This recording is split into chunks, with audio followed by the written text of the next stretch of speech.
यामुळे गोंदिया शहरामधल्या गणेशनगर परिसरामधल्या घरांमध्ये सुद्धा पावसाचं पाणी शिरलंय। त्यामुळे नागरिकांची रात्रीपासूनच तारांबळ उडालेली आहे। गोंदिया शहरामधल्या गणेशनगर परिसर हा जो आपण बघतोय तो पूर्णपणे जलमय झालेला आहे।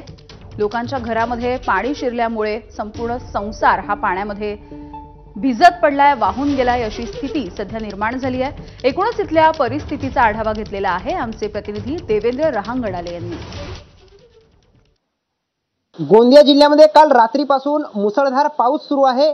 परिणामी गोंदिया जिल्ह्यातील सर्वच ठिकाणी पूर परिस्थिती निर्माण झालेली आहे। गोंदिया शहरात देखील अनेक ठिकाणी पाणी शिरलेलं आहे। मी सध्या गणेशनगर परिसरातील एका घरामध्ये आहे।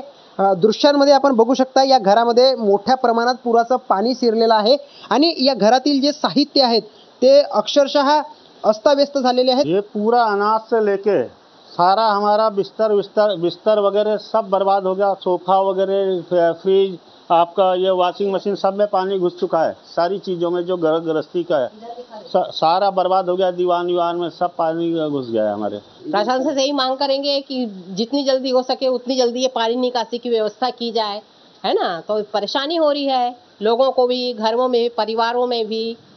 निश्चितपणे जर बघितलं तर या घरामध्ये पाणी शिरल्याने प्रचंड नुकसान झालेलं आहे। त्यामुळे प्रशासनाच्या वतीने हा पाणी घरातून कसा निघेल याच्यासाठी उपाययोजना करायला पाहिजे अशी मागणी या कुटुंबियांनी केलेली आहे।